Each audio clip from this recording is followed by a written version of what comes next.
E agora, com a palavra, o secretário de Estado de Ciência, Tecnologia e Ensino Superior, senhor Alberto Duque Portugal. Boa tarde a todos. Eu gostaria de cumprimentar os nossos anfitriões, o pró-reitor de Pesquisa e Pós-Graduação da Universidade Federal de Ouro Preto, o professor André Barros Cota, o professor Zé Geraldo Arantes, diretor da Escola de Minas da Universidade, e também o professor Issam Moendo, chefe do Departamento de Geologia da Universidade Federal de Ouro Preto, que tem sido um parceiro importante no desenvolvimento desse trabalho do quadrilátero. Cumprimento com muito prazer o professor Ângelo Osvaldo, prefeito de Ouro Preto, também nosso anfitrião, aqui representando o Poder Municipal. Interessante, exatamente porque observamos aqui uma pleiade de instituições que exatamente compõem essas forças tão importantes para levarmos adiante um projeto dessa natureza, né? A academia aqui representada pela universidade, a Prefeitura Municipal. Cumprimento também os representantes do Governo Federal, o Carlos Nogueira, subsecretário de Geologia, Mineração e Transformação Mineral do Ministério de Minas e Energia, e o Marco Antônio Fonseca, que é superintendente da Regional Belo Horizonte do Serviço Geológico do CPRM, o setor privado aqui representado pelo Horacídio Leal Barbosa, nosso parceiro de sempre, representando a Associação Brasileira de Metalurgia, Minerais e Mineração, o Vitor Feitosa, diretor de Meio Ambiente do Sindiestra, aqui representando o Sindiestra, o Mário Conrado, representando a Coffee Mine. Cumprimento também o representante da imprensa aqui presente, o Francisco Alves, diretor da revista Brasil Mineral, que tem dado uma contribuição tão importante. Nosso colega de governo, Eduardo Moselli, representando aqui o secretário Sérgio Barroso do Desenvolvimento.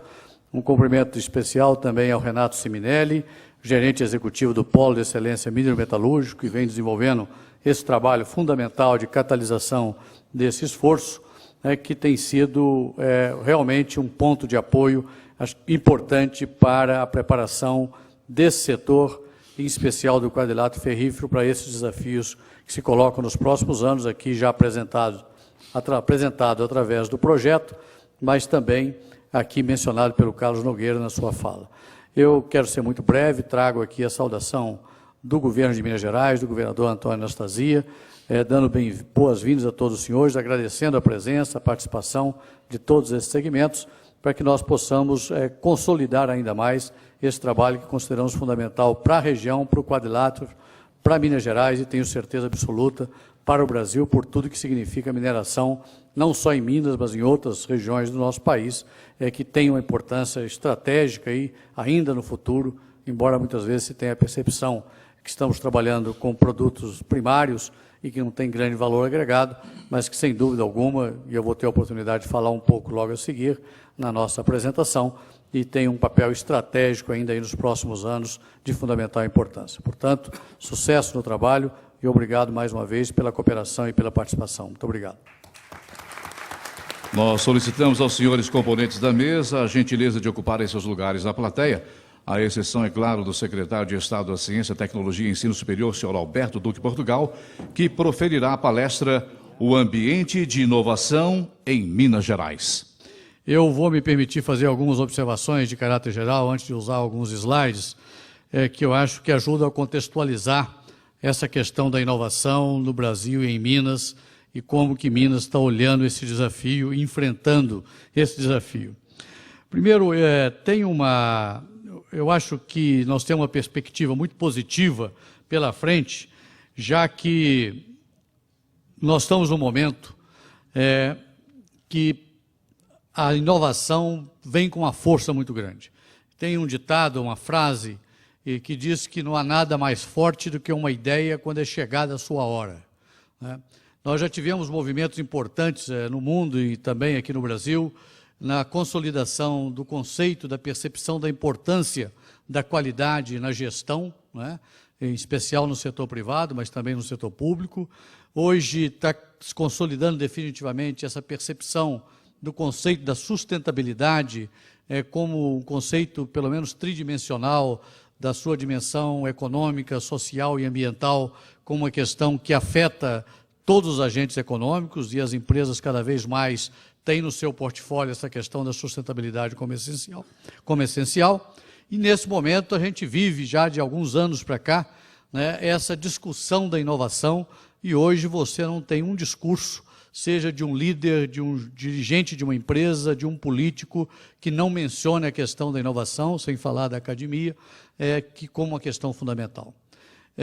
Obviamente, a inovação sempre existiu, ela faz parte da sociedade. Eu entendo que o diferencial que está acontecendo é que nós estamos nessa chamada, cada vez mais, né, eu diria, já vivenciando a chamada sociedade da informação, e mais concretamente a economia do conhecimento, e que se caracteriza exatamente porque o conhecimento tem uma capacidade de multiplicação, de reprodução, que tende ao infinito, e uma característica que quanto mais conhecimento você tem, mais chance de criar conhecimento você tem pela frente. Portanto, ele é praticamente inesgotável, diferentemente do que pensavam alguns cientistas no passado, né, que achavam que estava tudo inventado. Na verdade, o mundo está aí, né, à nossa frente, porque essa é uma tendência que não tem limite. E as tecnologias de ponta estão mostrando isso, é cada dia uma surpresa, uma novidade, né, e que rompe paradigmas e que modifica completamente a realidade que nós estamos vivendo, inclusive fatores competitivos. E esse crescimento, essa velocidade, essa dinâmica, né, do conhecimento faz com que o diferencial entre as empresas, entre os agentes econômicos, é a capacidade de incorporar esse conhecimento no processo produtivo. Aliás, o editorial da Folha de São Paulo hoje trata exatamente dessa questão, mostrando, né, os desafios que nós temos de acelerar esse processo de inovação no país. E eu creio que a decorrência disso é exatamente esse crescimento significativo do conhecimento no mundo, e que o Brasil não está deixando de participar. O Brasil hoje tem uma competência instalada significativa na área científica, né? Nós estamos produzindo aí mais de 30 mil mestres, 10 mil doutores, chegando aí a 11 mil, né? Já com 2,5% da produção científica mundial, o que é significativo. A Alemanha produz 6%, né? Mas definitivamente nós estamos mal na questão da inovação, e esse tem sido colocado como grande desafio. E o interessante é que esse não é um desafio que está colocado só para nós, né, para o mundo todo, e eu recentemente participei de um evento nos Estados Unidos, a convite da The National Academies, que é uma organização que faz estudos e subsidia o governo americano, e lá nessa discussão, que estava muito voltada para a formação de clusters como instrumento de desenvolvimento, o tema predominante foi a preocupação americana no sentido de que eles percebem que estão perdendo a corrida tecnológica, a corrida da inovação. Eles estão cientes que continuam produzindo 26%, 27% do conhecimento científico mundial, mas eles entendem que há países e regiões, e aí a China é a grande ameaça, né, como o fator mais concreto, eles estão percebendo que há países que estão sendo mais ágeis, mais hábeis em incorporar o conhecimento no processo produtivo. E eles acham que o modelo tradicional que eles têm de universidade e empresa não está tendo a velocidade, a agilidade e a habilidade que outras regiões, com outros modelos, estão conseguindo fazer, mesmo no mundo desenvolvido. A própria percepção de que a Alemanha, com seus institutos, talvez esteja mais hábil e mais competente nesse trabalho da inovação do que o próprio modelo americano. Isso realmente, para mim, foi uma surpresa. A gente sempre tem os Estados Unidos como modelo, né, de inovação, de avanço científico e tecnológico, e lá nós percebemos, e teve lá o secretário de Comércio dos Estados Unidos e outras autoridades colocando isso com muita clareza. E como é que está o Brasil nessa situação? Eu entendo que há uma oportunidade muito grande, por essa razão que eu já disse, que nós temos aí uma base científica sólida e crescente. Eu acho que a nossa pós-graduação vai muito bem, obrigado, e com bom suporte, e tomara que se consolide definitivamente, né? Estamos começando a viver um problema, que eu sou originário da Embrapa, né? E outro dia, conversando com o presidente da Embrapa, ele estava dizendo que ele fez agora uma grande contratação de pesquisadores com doutorado, e grande parte dos pesquisadores fizeram doutorado aqui no Brasil. E ele está enfrentando um problema porque a maioria do pessoal tem limitação no inglês, né? Essa é uma questão interessante, né, que nós estamos percebendo em outros segmentos aqui também, na área de tecnologia da informação. Muitas empresas estão precisando de mão de obra, e o maior desafio que tem não é o sujeito aprender Java e outras linguagens e tal, é ter o inglês suficiente para participar desse movimento. Então, essa é uma característica, eu acho que é um desafio interessante para todos nós. O sistema de financiamento brasileiro da pesquisa, acho que vai avançando bem, né, da ciência e tecnologia, da inovação, com os fundos setoriais. Hoje acho que não é um fator limitante maior, lógico que sempre vai ser importante ter mais recursos e um maior engajamento do setor privado. E também do ponto de vista econômico, eu acho que nós vamos relativamente bem vis-à-vis o mundo desenvolvido, né? A crise se arrefeceu um pouco, mas a Europa agora dá um soluço novamente, que a gente não sabe exatamente até onde essas consequências atingirão a economia mundial, mas definitivamente os países desenvolvidos vivem um momento de certa, se não uma estagnação, um crescimento muito pequeno e até mesmo um certo perda de índice de crescimento, né, um certo empobrecimento, e está muito claro que os países emergentes têm aí uma melhor oportunidade.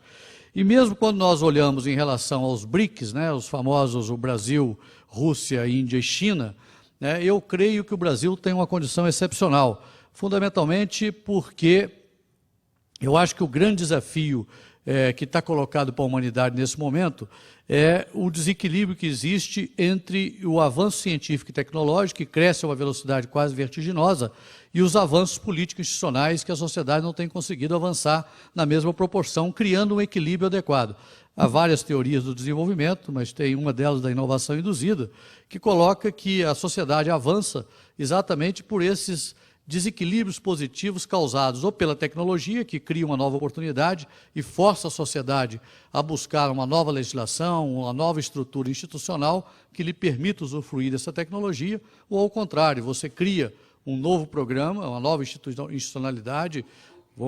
Na minha área, por exemplo, a mudança da capital para Brasília criou toda uma oportunidade institucional de desenvolvimento e foi preciso desenvolver toda uma tecnologia para poder aproveitar o Cerrado, e é isso que faz com que a sociedade vá avançando para patamares superiores. E o que a gente observa hoje é que há um certo desequilíbrio, quer dizer, a tecnologia, a ciência avança numa velocidade muito grande e a sociedade não tem sido capaz de construir estruturas políticas institucionais capazes de manter certo equilíbrio sem causar um certo desgaste na sociedade, uma certa angústia até nas pessoas e, às vezes, as questões de privacidade, tudo isso que nós observamos. E eu menciono isso porque eu acho que isso traz, por isso que eu falo que o Brasil hoje tem melhores condições, porque o Brasil tem uma institucionalidade, acho que mais sólida em relação a esses demais países. China, com todos os seus desafios de uma economia, de uma política, né, um sistema político fechado, a Índia com uma proliferação de castas e diferenças bastante significativas, e a Rússia com uma dificuldade muito grande de criar uma cultura democrática que ainda vai levar algum tempo. Então, eu acho que isso cria uma oportunidade muito interessante para o Brasil enfrentar esse dilema aí que nos próximos anos, né, de conseguir equilibrar essas coisas e, principalmente, de poder ganhar um pouco de tempo. E eu creio que, novamente, o Brasil tem uma oportunidade, porque mesmo que os países desenvolvidos estejam um pouco estagnados, e a pauta de exportação é muito baseada ainda em produtos de baixo valor agregado, aí entra a área mineral, entra a agricultura, alimento, celulose, energia, mas, obviamente, que esses elementos básicos da economia, né, continuarão sendo importantes para todos os países, em especial para aquelas economias que estão avançando mais rápido. E isso, o Brasil vai ser o grande fornecedor de minério, né, de alimento, de energia, de fibras, de celulose, e, portanto, isso dá uma oportunidade muito grande ao Brasil e dele ter um pouco de tempo para consolidar duas questões que eu, na minha ponto de vista, considero fundamentais. O primeiro, que não está diretamente associado ao nosso tema, mas que eu considero muito importante, que é o superar o desafio do esgarçamento do tecido social brasileiro. Quer dizer, eu acho que o Brasil está vivendo agora uma curva de crescimento econômico positiva, né? Saiu hoje, eu não vi o final, mas vi no Bom Dia Brasil, que o levantamento do crescimento do primeiro semestre do PIB seria de 2,5% a 3%, com a perspectiva aí de 6% ou mais nesse ano, né? Que causa até uma certa preocupação aí a alguns economistas, mas, enfim, há um crescimento significativo da economia e nós reduzimos o nosso crescimento demográfico. Quer dizer, é possível que nos próximos 10, 15 anos nós conseguimos fazer uma certa acomodação entre a demanda por emprego, por hospital, por escola, por serviços, né? E porque nós vamos ter capacidade de gerar mais empregos e a população está crescendo menos, que é um grande desafio que a gente viveu aí nas últimas décadas, que caracteriza um pouco aí de todo o esgarçamento do tecido social brasileiro e que é um risco real caso nós não consigamos reverter. Mas o mais importante, voltando ao tema, é de esse período aí de 10, 15, 20 anos, né, daria ao Brasil a oportunidade de consolidar a sua liderança científica e, principalmente, se posicionar como um país, um agente proativo na economia do conhecimento, acelerando o seu processo de inovação. Obviamente, isso vai depender muito do rumo que o Brasil tomar nesses próximos anos, né? Eu acho que nós avançamos, mas definitivamente não avançamos na velocidade que tínhamos que avançar. É um pouco daquela história da Alice no País das Maravilhas, né, que conta aquela historinha, né, com a Rainha Vermelha, que ela está correndo e não sai do lugar e pergunta, mas o que está acontecendo? Ela falou, se você quiser sair do lugar, aqui você tem que correr muito mais rápido, né? E esse é um desafio porque os outros também estão correndo, né? E há trabalhos mostrando que os países que são chamados innovation driven, né, que estão mais na ponta, estão correndo mais rápido, muitas vezes, do que aqueles que estão no meio, onde nós estamos, e aqueles que estão mais atrás. O que falta na nossa forma de ver? Em grandes linhas, eu acho que o maior desafio que nós temos é uma questão do arcabouço legal brasileiro, em que a lógica que permeia a esplanada dos ministérios, ou a Praça da Liberdade, o Palácio, agora o centro administrativo de todos os governos, é uma lógica burocrática de gerir rotina, né, do exército, da escola, da rua, da estrada, não é a lógica burocrática de gerir ciência, tecnologia e inovação, e esse é um desafio que alguns países perceberam e o Brasil ainda acho que não acordou definitivamente para isso. Talvez, muitas vezes, mais do que o arcabouço legal, é a interpretação dada pelos órgãos do Ministério Público à questão da nossa legislação, sem perceber que esse segmento tem certas características que são fundamentais de trabalhar com uma certa flexibilidade, porque você trabalha com incerteza, com risco, com imprevisível, onde o erro é acerto e uma série de outras características diferentes das atividades de rotina, né? E o outro problema que eu acho que está relacionado ao poder de compra do Estado, que definitivamente foi alavanca de desenvolvimento de muitos países, inclusive do famoso complexo industrial militar americano, e que o Brasil ainda não tem usado com toda a força, né? E Minas Gerais, como é que fica nessa história? Chegando agora ao tema mais concretamente, nós estamos inseridos nesse contexto, porque eu fiz essa introdução, porque eu achei que era importante contextualizar um pouco dessa questão da inovação no mundo e no Brasil. E Minas tomou uma decisão de desenhar uma política para se preparar como Estado líder na economia do conhecimento. Pode ser um pouco de pretensão, mas esse é um desafio que está claramente colocado, vocês vão ver no nosso planejamento, e que já tem algumas ações sendo feitas no Estado. Eu digo, quando o governo de Minas começou a colocar as crianças mais cedo na escola, foi o primeiro Estado a fazer isso, quando consolida um programa de ensino profissionalizante extremamente competente e amplo, e eu vou mostrar ali também alguns dados, muitas coisas em parceria com o governo federal, quando ela coloca a FAPEMIG como uma instituição sólida, recebendo 1% do ICMS líquido do Estado, que permite a ela fazer aí, financiar projetos e ter uma presença marcante, inclusive, nos trabalhos do Polo. E, assim, algumas ações dessa natureza, nós percebemos que há aí uma estratégia que não é só o programa que eu estou aqui apresentando. Esse projeto de Minas está baseado em quatro pontos. 2 pontos primeiro, que são a pós-graduação.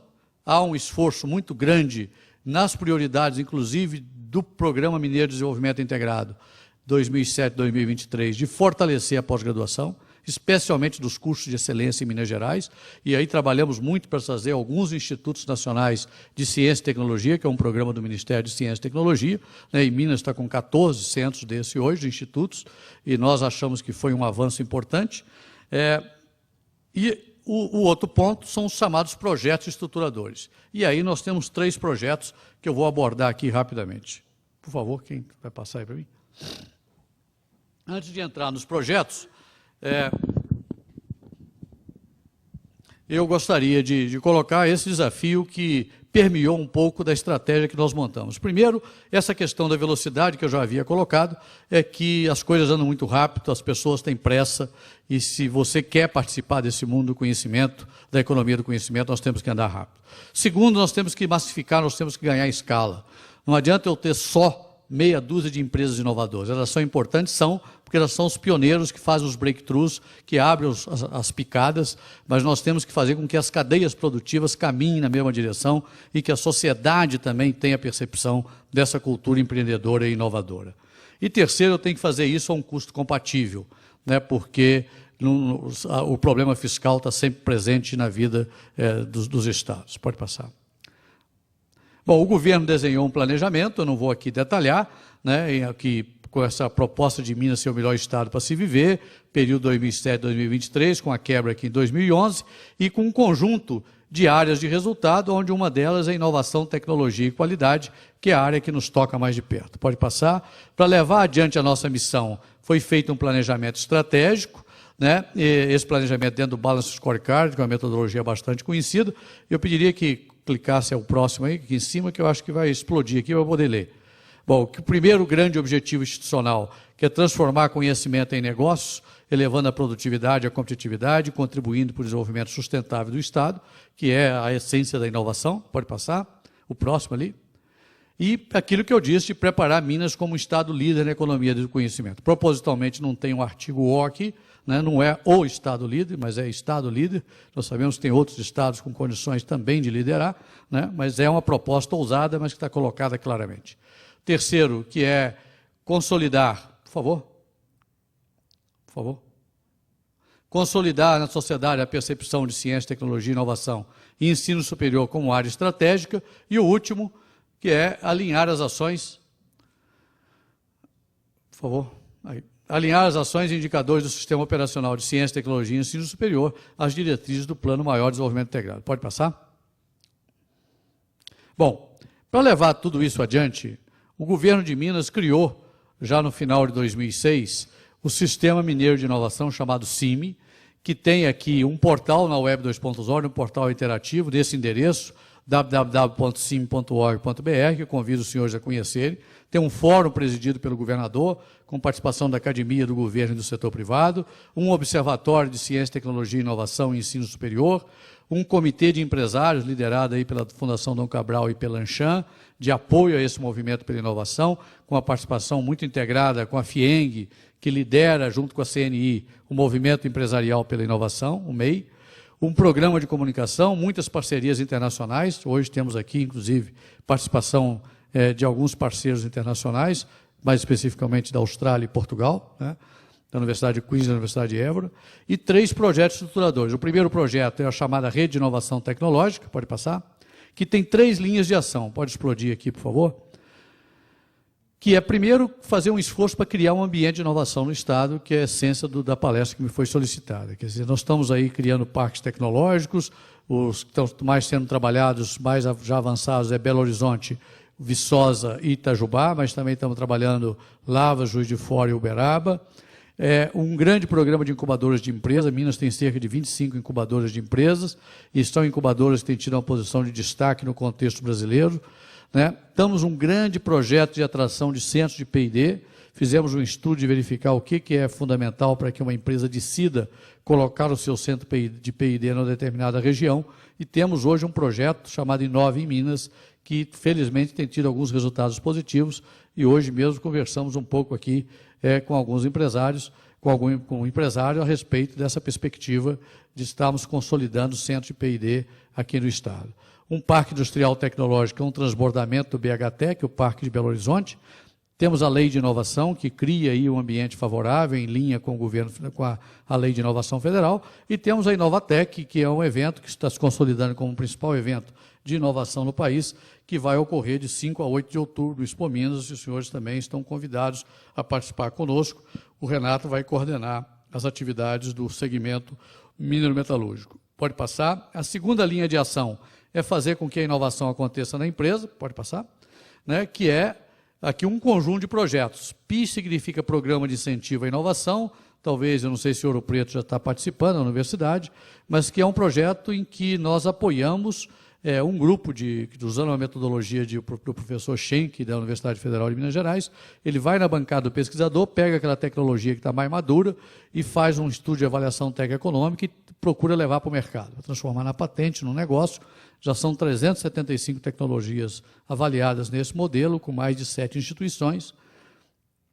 Temos os núcleos de inovação tecnológica, que fazem parte da Lei de Inovação, que tem cerca de 20 núcleos aí apoiados em diferentes universidades. Tecnologia industrial básica, que faz muito naquela linha que eu disse, de preparar toda a cadeia produtiva para ter um patamar mínimo de competitividade. A própria plataforma CIMI que eu apresentei é um lugar onde a empresa pode encontrar resposta para os seus desafios ou encontrar aquele pesquisador que é capaz de apoiá-lo num determinado projeto.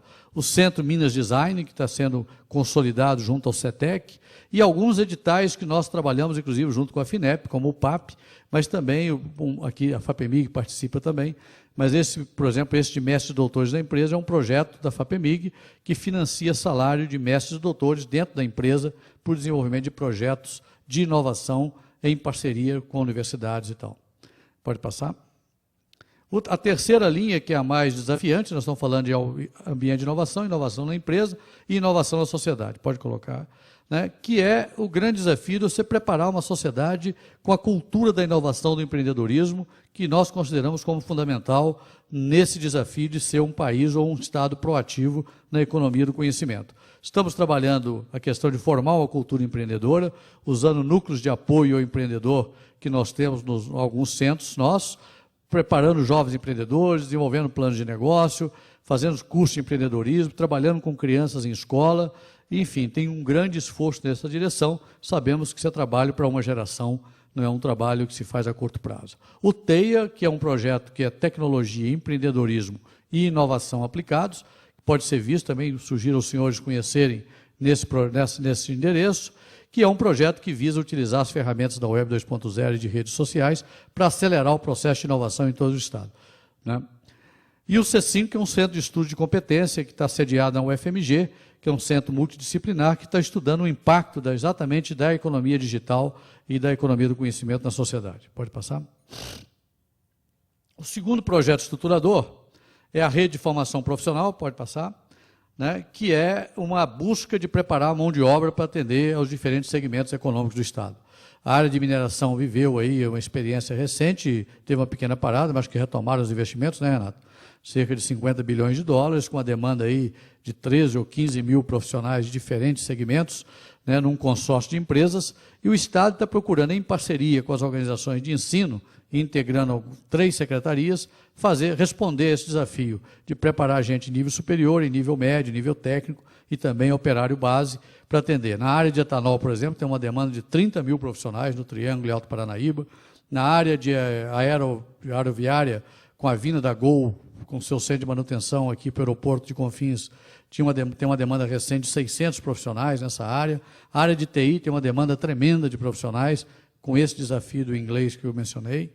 Enfim, isso aqui é feito em parceria também com as instituições de ensino do Estado e com os centros vocacionais tecnológicos e telecentros, que é um projeto de inclusão digital. Minas Gerais tem a maior estrutura, são 84 CVTs e 487 telecentros, onde você tem banda larga e tal, que é um projeto em parceria com o Ministério de Ciência e Tecnologia na linha de inclusão digital.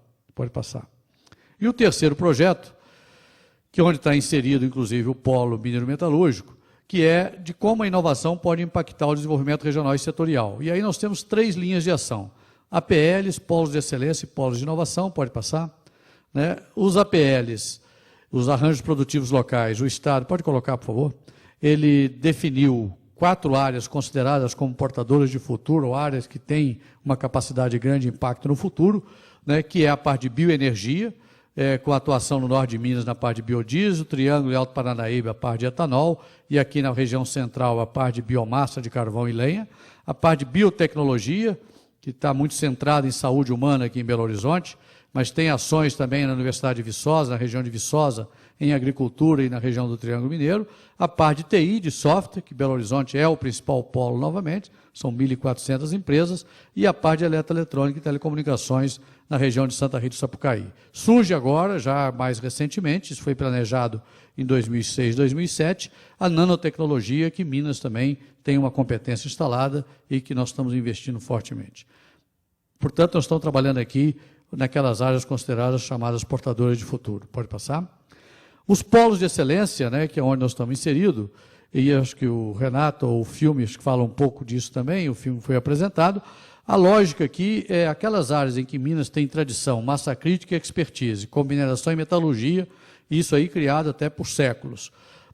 E na perspectiva da economia do conhecimento, como que essas regiões, esses polos, poderiam ter ganhos para a sociedade local e também se consolidarem como referências nacionais e internacionais, de forma a atrair novos investimentos. Quer dizer, eu costumo exagerar um pouco, não é exagerar, né, porque parece que há uma perspectiva de 35 anos no quadrilátero ferrífero, é isso, Renato? Né, de esgotamento, em torno disso, ou não? Não, não há? Alguém me disse isso, então estou enganado. Tomara que seja mais. Né?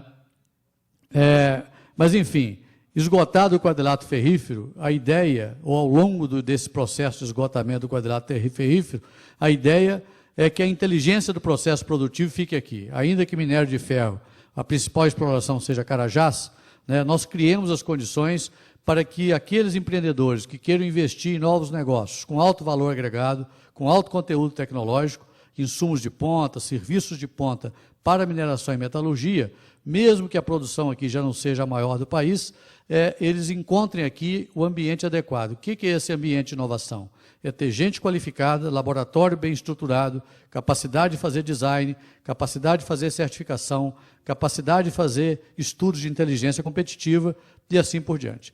Quer dizer, então, é isso que nós estamos tentando criar através do Polo. O Polo não está construindo laboratório, não está levantando tijolo, ele está junto com o setor público e o setor privado, verificando o que é importante nós fazermos para que essa região se consolide como uma referência nacional e internacional e crie um ambiente que atraia novos negócios com valor agregado na área de mineração e metalurgia. Isso vale para leite na região da Zona da Mata, né, a partir lá da Cândido Tostes, da Embrapa Gado de Leite e Universidade de Viçosa e tal, na área do café no sul de Minas, de eletrônica e telecomunicações em Santa Rita, genética bovina em Uberaba. Estamos trabalhando muito fortemente recursos hídricos aqui no Triângulo, uma parceria com a Unesco, e estamos trabalhando na parte de florestas. Minas tem o maior maciço florestal aqui com Viçosa, e também estamos começando um trabalho na área de gestão ambiental com Inhotim e com as universidades que atuam nesse segmento. Portanto, essa é a lógica que permeia os polos e que é o que embasa todo o trabalho que o Polo de Excelência Minimetalúrgica vem fazendo e que é o que está se fazendo aqui hoje, quer dizer, integrando todas essas forças em nível federal, estadual, municipal, setor privado, academia, governo e tal, de forma que a gente possa não só olhar o futuro da região como um todo, mas também com essa perspectiva que nós estamos cada vez mais entrando pela economia do conhecimento e nós estamos entendendo, partindo da premissa, que as regiões que serão mais proativas, terão melhores condições de desenvolvimento, são aquelas que criaram essas condições de gente qualificada, laboratório e assim por diante. Nós estamos trabalhando em Montes Claros, pode passar o próximo, e Diamantina, para consolidar esses dois polos onde já temos universidades. Aqui tem a Federal do Vale de Jequitinhonha e Mucuri, e aqui tem a Unimontes, tem o UFMG e outras faculdades. Para que a gente consolide esses dois polos, inclusive com capacidade de formação em nível de pós-graduação de doutorado na região. E aqui, pode passar, há um conjunto de cidades polo que nós estamos trabalhando, não tanto a graduação, mas o ensino tecnológico, no sentido de preparar a mão de obra para as diferentes atividades da economia local. Inclusive a parte de mineração que surge aqui na região de Salinas e Rio Pardo como uma nova área minerária, mas cerâmica, cachaça, gemas e joias, né, Teoflotone é rico nisso aí. Então nós estamos trabalhando. Pode passar o próximo? Em torno de cada polo tem um conjunto de pequenas cidades, onde você tem aqueles telecentros, CVTs e também unidades, às vezes, da Universidade Aberta do Brasil. E aqui, então, nós criamos aí uma cadeia de informação e de comunicação e de capacitação de mão de obra. Além do adensamento da massa crítica, nós temos aqui os projetos de inovação, né? Por exemplo, em Salinas estamos trabalhando a questão de formação de mão de obra e de projetos voltados para a parte cerâmica, parte de cachaça, e em breve, certamente, a parte de mineração, Teoflotone, gemas e joias, Diamantina, estamos recuperando produção de vinho, lá já teve produção de vinho, quem conhece lá parece um pouco aquelas regiões da Itália e da Grécia, né? E aqui tem uma condição, junto com a EPAMIG, de fazer um belo trabalho nesse sentido. Enfim, economia, o que está na região. Pode passar. Aqui, só para dar uma ideia do esforço de adensamento de massa crítica, isso aqui são cursos técnicos, feitos em parceria com o MEC, o programa chamado Brasil Profissionalizado, e aqui os Institutos Federais Tecnológicos, né, que é também criado aí pelo governo federal, para vocês verem o número de escolas que estão sendo implantadas nessa região do norte de Minas, Jequitinhonha e Mucuri, preparando mão de obra, inclusive cursos tecnólogos também, já que os IFETs, os Institutos Federais, também vão atuar nessa área de formação tecnológica. Próximo. Aqui está um número... ok. Pode passar. Bom, isso dá uma ideia, né, do conjunto de intervenção no Estado, Por isso a gente está falando de que é um programa bastante estruturado e bastante ousado de preparar Minas. Você vê que tem atuação praticamente em todo o Estado, em diferentes características, né, desde os APLs até a plataforma de polo de inovação. Eu acho que termina aqui. Bom, então esse aqui finalmente é um quadro importante, porque isso só está sendo possível. Isso aqui é um pouco do resumo de todas as instituições, talvez não todas, mas da maioria das instituições que estão envolvidas nesse esforço do Estado em todos os projetos. Porque tem setor público, setor privado, é uma gama de instituições realmente muito grande, e é graças a essa capacidade, ou essa integração de esforços, que o Estado está conseguindo desenvolver um programa dessa natureza. O Estado está investindo, mais ou menos, nesses 4 anos, cerca de 450 milhões de reais em projetos, não é pagamento pessoal, projetos, fundamentalmente, voltados para essa questão da inovação, que é a atividade principal da nossa secretaria. Isso além das parcerias que nós temos com o governo federal, em especial CAPES, CNPq, FINEP e outros, e também com o setor privado. Eu vou chamar o Renato. Renato, por favor. Para que ele, rapidamente aqui, possa também mostrar como que o Polo, algumas ações do Polo, algumas já apresentadas até no filme, estão perfeitamente inseridas no contexto dessa proposta política do Estado. Bem, agradeço, secretário.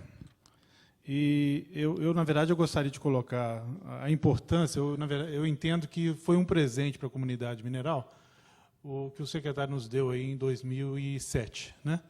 Eu já tinha tido outras experiências de Estado, né? Seja no CETEC, seja na própria secretaria, e nós realmente nos mergulhamos, né? Foi um momento que eu falei, nós temos de mergulhar nessa oportunidade que é o Polo de Excelência Mineral Metalúrgico. O Carlão até fala que eu dei uma sumida, né, Carlos? Porque a gente convivia muito lá com o Ministério em outras atividades, mas diante da oportunidade que surgiu, realmente nós fizemos isso. Só que o secretário, quando nos deu esse presente, passou um manual de operação, né, que nos exigia aí algumas contrapartidas nossas, algumas obediências, né? Em alguns momentos eu parecia até um pouco desobediente, talvez até por ter aparentemente desfocado um pouco, mas não, porque nós entendíamos o tamanho da dimensão que é o desafio da mineração e metalurgia, e agora também sustentabilidade. E agora a gente começa realmente a alinhar, e a ideia é que na Inovatec, em outubro de 2010, a gente entregue o polo em funcionamento pleno, e a gente vai querer um outro presentinho do secretário, que é recomendar, né, que a gente faça uma segunda edição do polo a partir de 2011, né? Logicamente com uma nova ótica, até em função da própria maturidade que nós ganhamos. Uma das colocações que o secretário colocou aqui, que ele não tem a dimensão de que ele colocou isso no começo, né, que é a questão de velocidade. Então, nós entendemos que em 3 anos nós tínhamos de estar com esse programa funcionando, porque eu não sei se a gente teria outro, né?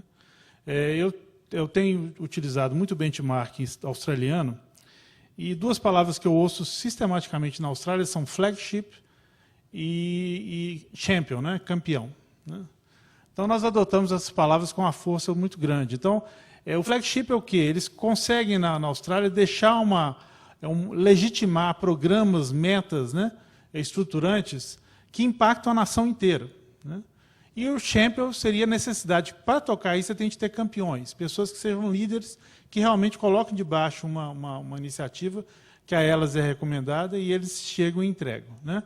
É o famoso deliverable. Então, nós temos atuado nesse sentido, né? Estamos chegando agora no final de 2010 com o apoio integral do secretário, nunca nos foi recusado nada. Talvez a gente até um pouco guloso, a gente está sempre pedindo mais.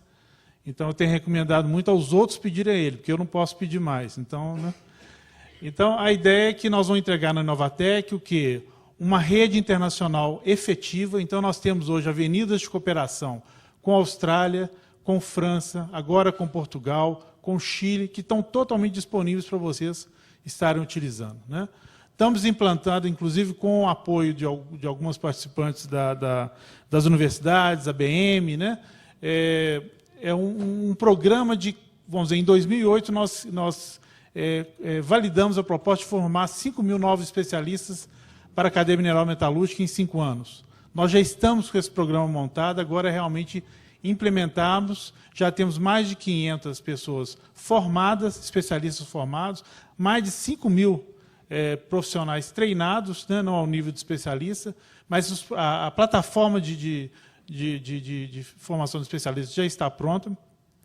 Conseguimos, até a implantação do polo, legitimou, de alguma maneira, o edital da Vale, né, junto com a FAPEMIG, isso foi mencionado na própria lançamento do edital, na medida que um Estado que tem um programa como o polo, ele, na verdade, ele tem condições de realmente multiplicar editais da Vale como esse, né?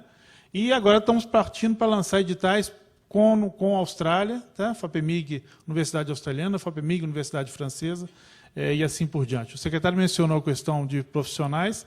Estamos aí com o trabalho do consórcio, agora partindo com o planejamento estratégico do consórcio de recursos humanos, das 15 maiores empresas. São 45 mil profissionais que eles vão demandar nos próximos 5 anos. Estamos trabalhando em 5 plataformas regionais. É o Alto Paranaíba, onde vai estar sendo lançado em julho, por iniciativa do secretário, o Centro de Excelência Fertilizante. É o Alto Paropeba, que nós vamos ter até uma fala aqui, um trabalho grande com o CODAP.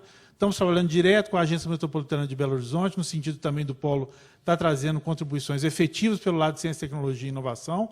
O Vale do Aço e uma atuação muito forte e também uma atuação de futuro, de nova fronteira, que é na região dos polos de inovação, onde nós temos as iniciativas de Gemas e Joias, com a UNIT Gemas e Joias, com o Teófilo Otoni e Araçuaí, o trabalho com as cerâmicas e também instalar, vamos dizer, unidades de cerâmicas mais modernas, junto àquelas cerâmicas tradicionais da região, e, finalmente, todo um apoio de capacitação, tanto das autoridades municipais quanto dos empresários, na região do depósito de Novos Horizontes, lá na região do Alto do Rio Pardo.